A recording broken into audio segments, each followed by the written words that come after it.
अस्सलाम वालेकुम। नॉवेल वो एक ऐसा शजर हो बाय फरहत इश्तियाक। मेरे चैनल को लाइक, सब्सक्राइब एंड शेयर ज़रूर करें। जो नॉवेल आप सुनना चाहते हैं कमेंट सेक्शन में मेंशन कर दें। एपिसोड 6। तुम लोगों को वो इंडिया वाला वाक़या याद है? वो शायद किसी पुरानी बात का हवाला दे रहा था। जवाब में सभी कुछ याद करके हंस पड़े। वो अपने आप को इन दोस्तों की महफिल में कुछ मिसफिट सा महसूस करने लगी। अब्दुल्ला ने इसकी तरफ देखा और बोला, आयला शायद आप बोर हो रही हैं। हारून ने इसकी बात पर तवज्जो दिए बगैर माइकल के साथ अपनी बात जारी रखी, जो मौजूदा शानदार कारनामे से मुतल्लिक थी। वो इसकी बात पर मुस्कुराकर बोली, नहीं, मैं बोर नहीं हो रही। चलें, अगर आप बोर नहीं हो रही तो बहुत अच्छी बात है। वैसे आपकी दिलचस्पी की खातिर आपको वो किस्सा सुनाता हूँ जिसका अभी माइकल ने जिक्र कर रहा था। हुआ कुछ यूँ कि 2 साल पहले हम शिकार के लिए इंडिया गए थे। शिकार से वापसी पे हमें 3 अमरीकी लड़कियाँ मिल गईं जो शायद वहाँ तफरीह की गरज से आई थीं, और तीनों किसी वजह से रास्ता भटक कर वहाँ पहुँच गईं। तीनों की तीनों एक नंबर की डरपोक। हमने इन्हें लिफ्ट दे दी। वहाँ खूब ही तमाशे हुए। हारून साहब तो इन बेचारियों के जाने दुश्मन बन गए थे। हम लोगों से अलग नाराज़ के इन्हें लिफ्ट देने की क्या ज़रूरत थी। इन तीनों में से एक कुछ ज़्यादा ही बुज़दिल थी। उसके साथ सबसे ज़्यादा हादसात भी होते थे। एक दफ़ा उसके पाँव के ऊपर बिच्छू चढ़ गया और बजाय उसकी मदद करने के ये आराम से दूर बैठे तमाशा देखते रहे। तो वह वहाँ मैं पहुंच गया। असल में इसे डरपोक और बुज़दिल लड़कियां बहुत बुरी लगती हैं। दूसरी दफ़ा बेचारी की शामत आई। उसने गलती से इसके कैमरे को हाथ लगा दिया तो ये उस पर चढ़ दौड़ा। मुझसे बगैर मेरे पूछे मेरी चीज़ों को क्यों हाथ लगाया। इसके बराबर बैठे बंदे ने बेचैनी से पहलू बदला। अब्दुल्ला बड़े मज़े से इसे तमाम किस्सा सुना रहा था। ऐसा लग रहा था कि सुनाने के साथ साथ वो बातें याद करके ख़ुद भी इंजॉय कर रहा है। पीटर मुस्कुरा रहा था। वो भी शायद कुछ और भी कहने वाला था कि हारून ने माइकल से तवज्जो हटाकर इसे उर्दू में कहा, तुम्हें चलना नहीं है क्या?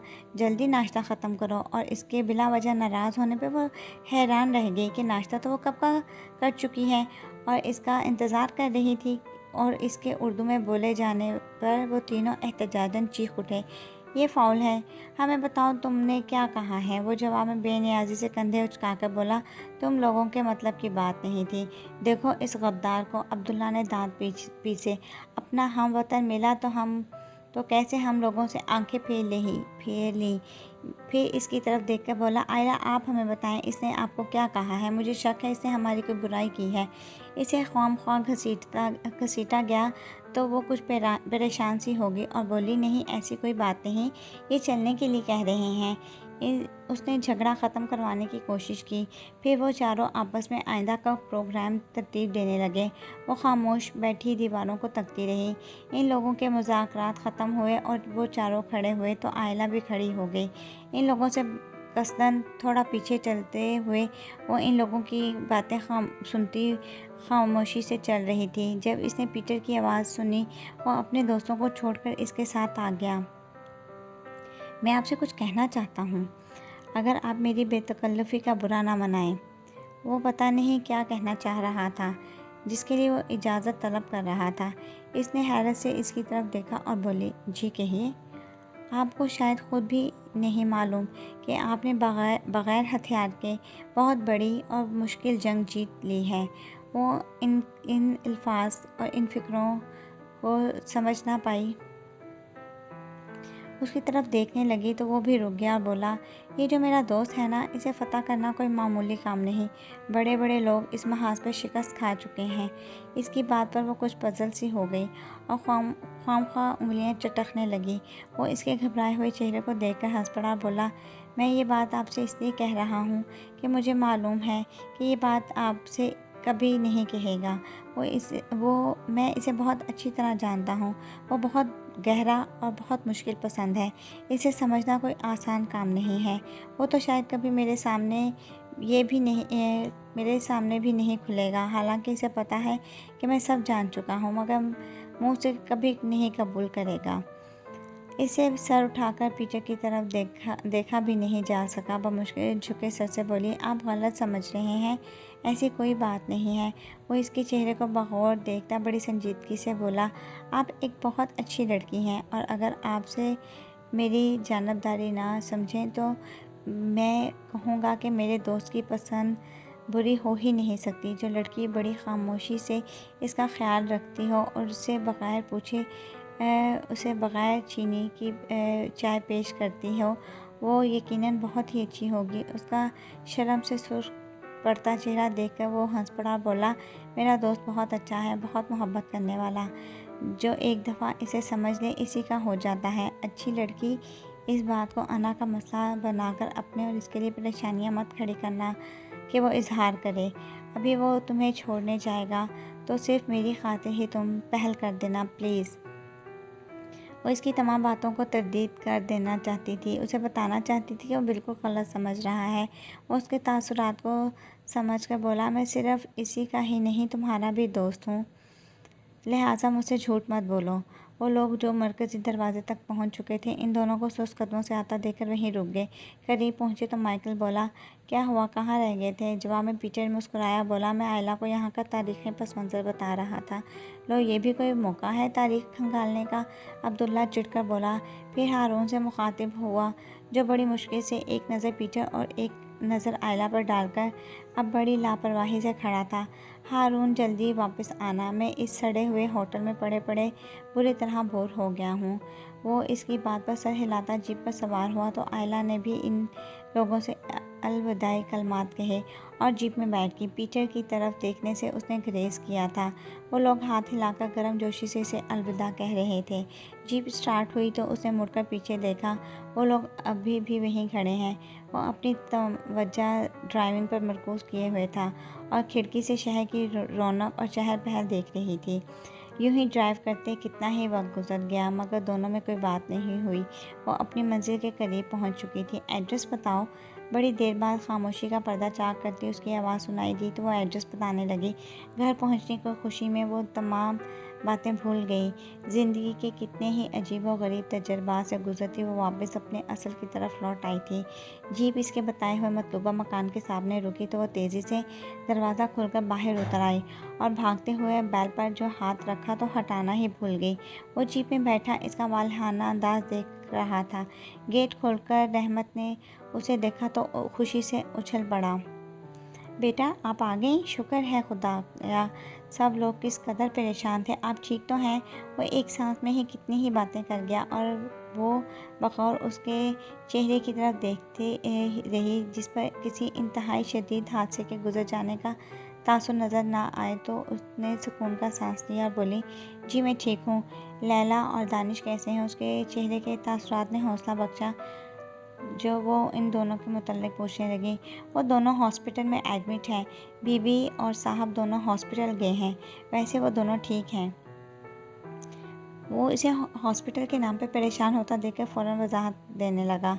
यहाँ से हौसला अफजा खबर सुनने को मिली तो उसे अचानक ख्याल आया कि जीप में बैठा उसे ही देख रहा है। उसे अपनी बदतमीज़ी पर सख्त अफसोस हुआ।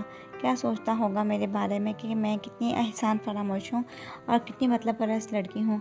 वो तेज़ी से इसकी तरफ आई और बोली, आप अंदर आइए ना, तुम्हें पता तो है वहाँ वो लोग मेरी जान को रो रहे होंगे। वो दोस्ताना अंदाज में मुस्कुराकर बोला और आयला ने इसकी मुस्कुराहट को बगौर देखा। वो कितनी देर बाद इससे मामूल के मुताबिक बात कर रहा था। अच्छा ठीक है, फिर खुदा हाफिज़। वो जीप स्टार्ट करने लगा तो वो उसे रोकने लगी। इतनी लंबी ड्राइव करके आप बगैर किसी रेस्ट के फ़ौरन वापस जा रहे हैं, थोड़ी देर को अंदर आ जाएं प्लीज़। वो इसके इसरार के जवाब में नफ़ी में सर हिलाता बोला, अभी मुझे वापस जाकर बहुत से काम निपटाने हैं, तुम्हें सब पता तो है। वो अंदर आने पर आमादा नज़र नहीं आ रहा था। फिर इसके चेहरे पर गहरी नज़र डालता बोला, तुम मेरी बनाई इस मुहिम की वीडियो और इसकी तफसीली रिपोर्ट नेशनल जियोग्राफिक पर ज़रूर देखना। बाय द वे, टाइम्स के इंटरव्यू की तरह का कोई किस्सा नहीं, मैंने बड़ी ही ज़बरदस्त वीडियो बनाई है और अभी मुझे वापस जाकर उसकी रिपोर्ट तैयार करनी है। एक नागवार खातिर बोझ और ज़बरदस्ती गले पड़ी जिम्मेदारी से निजात हासिल करने पर वो बेहद खुश नज़र आ रहा था। वो इसके खुशी से चमकते चेहरे को देखकर चुप खड़ी रही। वो इसकी खामोशी से लाताल्लुक़ बड़ी खुशी और तमानियत से मुस्कुराकर बोला, तुम्हारे लिए मैं दुआ करूँगा कि एक दिन तुम भी टेक्सटाइल के शोबे में इतना ऊंचा मुकाम हासिल करो कि बीबीसी पर तुम्हारी बायोग्राफी नशर हो सके। वो यूँ बोल रहा था जैसे अब आइंदा इससे कभी कहीं मिलने का इसका कोई इरादा नहीं है। ये इनके माबैन आखिरी मुलाकात है जिसमें एक दूसरे के लिए नेक ख्वाहिशात का इजहार किया जाता है। इसे अपनी आंखों पे कुछ छुपता हुआ महसूस हुआ। खुद को संभालती वह मुश्किल मुस्कुरा सकी और बोली, मैंने इतने दिन आपको बहुत सताया, बहुत परेशान किया और आपने मुझे बर्दाश्त किया, मेरा इतना ख्याल रखा। वो ख़ुद को कंपोज करती रस्मी फ़िक्रें अदा करने की कोशिश कर रही थी कि वह बोल पड़ा, अगर तुम फॉर्मेलिटी निभाने की कोशिश कर रही हो तो आई एम सॉरी। मैं जवाब में ये नहीं कह सकता कि ये तो मेरा फ़र्ज़ था, इट्स माई प्लेयर, क्योंकि ये सब कुछ इतना प्लेजेंट भी नहीं था। वो अपने मखसूस मुँह फट अंदाज में मुस्कुराते हुए बोला, अपना ख्याल रखना और आइंदा तफरीही दौरों पर निकलते वक्त जगह का इंतखाब सोच समझ कर करना। खुदा हाफिज़। इसका जवाब सुने बगैर वो जीप स्टार्ट करता तेज़ रफ्तारी से आगे बढ़ गया। वो पीछे खड़ी अपने से लम्हा ब लम्हा दूर होती इस जीप को देख रही थी।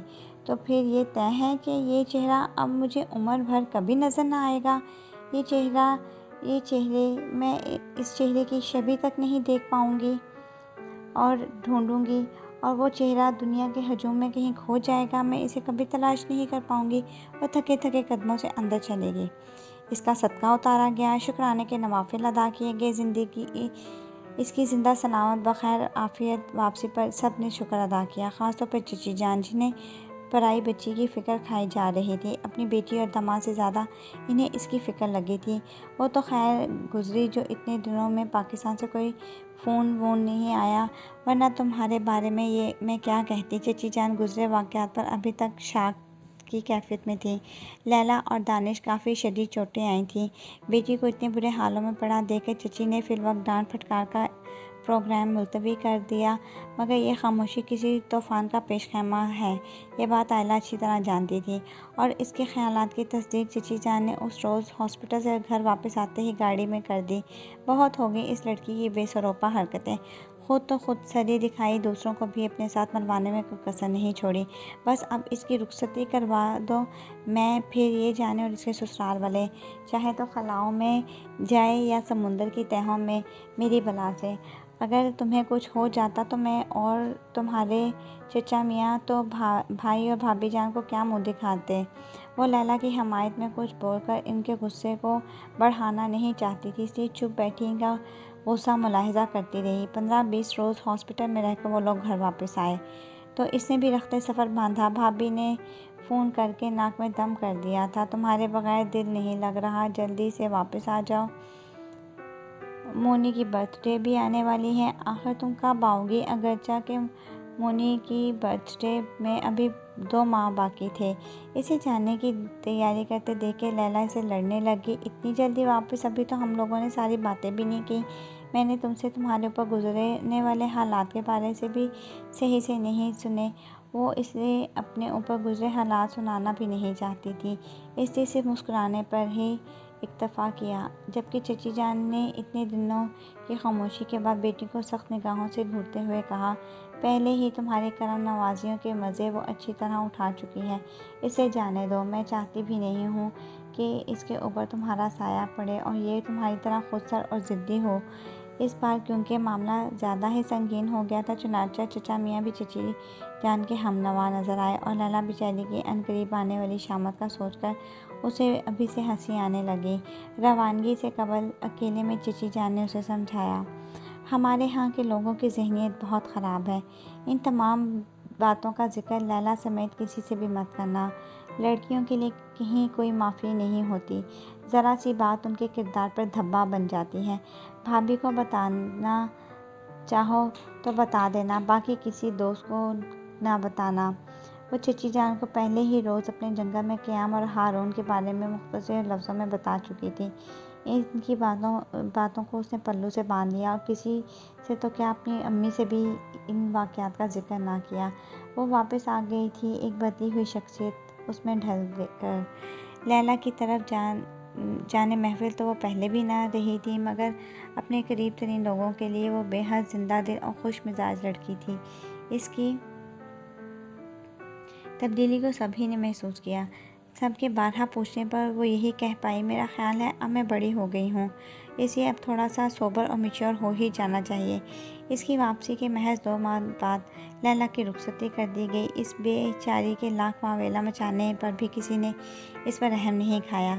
वो दुल्हन बनी लैला की रोती बसूरती तस्वीरें देखकर बेसाख्ता हंस पड़ी। अम्मी अब्बू के हाथ उसने एक तवील नाराज़गी से भरपूर ख़त भिजवाया था, जिसमें शादी में शिरकत ना करने और उसे धमकियों और गालियों से नवाजा गया था। बेटी को रुखसत करके चचा मियाँ को वहाँ तन्हाई को ज़्यादा ही सताने लगी, लिहाजा उन्होंने भी पाकिस्तान की वापसी की राह ली। बहुत रह लिया दियारे गैर में, अपना वतन फिर अपना ही होता है, उन्होंने फ़ोन पर अब्बू से कहा और फिर अपना तमाम कारोबार समेटकर वो यहीं कराची में सेटल हो गए। वो दिन बहुत सुस्त रफ्तारी से गुजर रहे थे। कभी कभी उसे लगता जैसे उसने कोई ख्वाब देखा था, वो शायद उसे कहीं ख्वाब में मिला था और आंख खुलने पर उसे खो दिया। रात की तन्हाई में बेख्तियार आंसू बहाते उसने अक्सर सोचा था कि वो किसी और ही दुनिया का बासी था। कुछ देर को उसकी ज़िंदगी में आया और फिर वापस अपनी दुनिया में लौट गया। क्या उसने कभी सोचा होगा कि कहीं वो पागल लड़की आज भी उसके लिए अपने आंसू बरसाती है? वो तो शायद उसे भूल भी गया हो, और अगर कभी इत्तफाकन दोस्तों की महफिल में बैठकर किसी बात पर वो उसे याद भी आती होगी तो उसने बड़ी लापरवाही से सर झटक कर सोचा होगा, बड़ी ही बेवकूफ़ और बुज़दिल लड़की थी जो ख्वाम मेरे गले पड़ गई। और पीटर, वो पता नहीं मेरे बारे में क्या सोचता होगा। और अक्सर खुद से सवाल करती, तुम्हारी तरह मुझे भी ये गलत फहमी हो गई थी कि वो मुझसे मोहब्बत करता है, और वो इस वक्त दूर खड़ा हमारी इस सोच पर शायद हंस रहा था। वो इन लोगों में से था जिनसे आप सारी ज़िंदगी भी मिलते रहें और ख़ुद को उनसे बहुत करीबी महसूस करते हो, मगर दर हकीकत आपके और उनके दरमियान रोज़े अव्वल जैसी अजनबियत हमेशा बरकरार रहेगी। वो अपने और अपने आसपास मौजूद लोगों के दरमियान एक नज़र ना आने वाली दीवार बड़े गैर महसूस अंदाज में हायल किए रखता था, और सामने वालों को इस बात की इजाज़त नहीं होती थी कि वो इसकी दीवार को पार कर जाएं। अपनी इन तमाम सोचों से घबराकर वो बड़ी बेबसी से सोचती, काश मैं चचा मियाँ के पास ना गई होती, और अगर चली भी गई होती तो उस रोज़ लैला के साथ ना जाती। ये नारसाई का दुख मेरा हम सफ़र ना होता। अम्मी सुबह ही से बाजिद उसे चलने के लिए मजबूर कर रही थी, और वो ना जाने के लिए सौ बहाने बनाकर इन्हें मना कर रही थी, मगर इनका इसरार अपनी जगह था और उसका इनकार। आखिरकार वो खफा हो गई तो मजबूरन इसको मनाने की खातिर वो तैयार होने लगी। इसकी तैयारी देखकर वो नए सिरे से नाराज़ हो गई तो इसका भी मूड ऑफ हो गया। वहाँ क्या कोई फैंसी ड्रेस शो है? किसी डिनर पर जाने के लिए ये कपड़े मुनासिब हैं? वो अपने कलफ लगे कॉटन के सूट और हल्के फुल्के मेकअप से मुतमईन नज़र आ रही थी। इसकी बात पर भाभी हंस पड़ी थी, मेरी जान, आज वहाँ फैंसी ड्रेस शो ही है। आज तो वहाँ बहुत सी परियां जलवा अफरोज़ हो रही हैं। वैसे ये परियां रुबीना डिप्लेक्स, भाभीस और वगैरह के माहिराना हाथों का कारनामा होंगी। वो बड़ी शरारत से हंसते हुए बोली तो उसे भी हंसी आ गई। मैं सच कह रही हूँ, इस डिनर की तैयारियां तो हफ्ते भर से जारी हैं। परसों फ़ाखरा का फ़ोन आया तो बता रही थी मैं आज डिप्लेक्स गई तो वहाँ मोमो, फेशियल, मैनीक्योर, पेडिक्योर, पता नहीं क्या क्या ऐसे करवा रही थी जैसे उसकी शादी हो। भाभी फ़ाखरा के अंदाज में बोलकर उसे बताने लगी तो अम्मी भी मुस्कुरा दी। भाभी अपनी बात जारी रखे हुए थी, मैं भी बन गई और बड़ी मासूमियत से पूछने लगी कि फ़ाखरा, तुम्हारा वहाँ कैसे जाना हुआ था? तो बेचारी एक लम्हे को बुखला कर रह गई, फिर कहने लगी, मैं तो हेयर कटिंग वगैरह वहीं से करवाती हूँ, वही करवाने गई थी। भाभी की बातों से लग रहा था कि अम्मी की तवज्जो उसके हुलिये पर से हटी तो उसने सुकून का सांस लिया। बग़ैर मोट किए जा रही थी, इसलिए ज़्यादा तैयार होने का इसका बिल्कुल भी दिल नहीं चाह रहा था। वहाँ पहुंचकर इसका मूड मज़ीद ऑफ हो गया। अपनी कज़न्स की ये सस्ती और घटिया हरकतें इसे बहुत नागवार गुजर रही थी। लड़कियों को कम से कम अपनी नस्वानियत का एहतराम तो होना चाहिए। वो सबसे अलग थलग एक टेबल पर बैठ गई। अम्मी और भाभी सब लोगों से मिलने मिलाने में लगी हुई थी। साहिरा फूफो जो अब्बू के फर्स्ट कज़न थी, बड़े तवील अरसे बाद वतन आई तो पूरा ख़ानदान उनकी खिदमत में लग गया। जिन जिन लोगों के घरों में कंवारी दो शीज़ाएँ मौजूद थी, सब अलर्ट हो गईं। हर कोई एक दूसरे से सबकत ले जाने में लगा हुआ था। इन तमाम मुकाबलेबाजी की असल वजह फूफो का इकलौता खूबरू, जवान और साहिब जायदाद बेटा तैमूर था, जो तमाम ज़िंदगी लंदन में रहा था और पहली मर्तबा माँ के साथ पाकिस्तान आया था। फूफो की बेटे के साथ आमद सब लोगों ने यही मायने निकाले थे कि वो इकलौते बेटे के सर पर सेहरा सजाना चाहती हैं। आज उन्होंने सारे ख़ानदान को और अपने दीगर मिलने वालों को पीसी में डिनर दिया था, जिसमें शिरकत का एहतमाम तमाम लड़कियों ने ऐसे कर रखा था जैसे मुकाबला हुस्न में शरीक हो रही हों। लड़कियां सारी की सारी तैमूर के गिर्द मंडला रही थीं और इनकी अम्मियां फुफ्फो के गले का हार बनी थीं। जिस किसी से फुफ्फो या तैमूर हंसकर बात कर लेते वो ख़ुद को फातिह समझने लगता। डिनर के वक्त उसने सुना इसके बराबर बड़ी टेबल पर फुफ्फो की ससुराली लड़कियां बैठी तैमूर को ही डिस्कस कर रही थीं। तैमूर टॉम क्रूज से कितना रिजेंबल करता है, इनमें से एक बोली और दूसरी ने लुकमा दिया। खाली शक्ल ही की क्या बात कर रही हो, तुमने इसकी इंग्लिश सुनी है? माय गॉड, कितनी ज़बरदस्त इंग्लिश बोलता है। इसके आगे तो मुझे भी डिक्शनरी का सहारा लेना पड़ता है। हालांकि कॉन्वेंट में अपनी क्लास फेलोज़ में मेरी इंग्लिश सबसे अच्छी थी। इसका एक्सेंट कितना अच्छा है। आयला ने सर घुमाकर लड़की को देखा जो स्लीवलेस फिटिंग की शर्ट और चूड़ीदार पजामे के साथ दौरे जदीद के फ़ैशन के मुताबिक दुपट्टा पीछे से लाकर दोनों हाथों में पकड़े बैठी थी। इसकी बातों पर एक और लड़की बेसाख्ता बोली, क्यों ना हो भाई, after all he is an Oxford man. इन लोगों की बातों और हुलियों से बेजार वो अम्मी के पास आकर चलने के लिए कहने ही लगी तो वो इनकार में सर हिलाती बोली, खाना खाते ही चले जाना, कितनी बुरी बात है। वैसे भी अभी गज़लों का प्रोग्राम है, थोड़ा सा सुन लेते हैं फिर चलते हैं। अम्मी का गज़लों के लिए इंटरेस्ट इसके लिए हैरानी का बायस था। शायद दिल ही दिल में दीगर माओं की तरह वो भी यही चाहती थी कि ये मुकाबला उनकी बेटी जीते। इसे अम्मी की सोच पर अफसोस भी हुआ और गुस्सा भी आया, तो नाराज़गी में सबसे आखिर में रखी अलग थलग कुर्सियों में बैठ गई। इस जगह अच्छा खासा अंधेरा था। लोगों की नज़रों से दूर बेजारी से बैठी वक्त गुजार रही थी जब कोई इसके बराबर वाली सीट पर बैठता हुआ बोला, क्या मैं यहाँ बैठ सकता हूँ? आयला ने अपनी सोच से चौंक कर बराबर में देखा तो वो टॉम क्रूज़ का जानशीन ऑक्सफोर्ड मैन और तमाम लड़कियों का सूरज जिसके गिर्द वो किसी सैयारे की तरह गर्दिश कर रही थी, इसे ही देख रहा था। बैठने के बाद इजाज़त मांगने का वो क्या जवाब देती।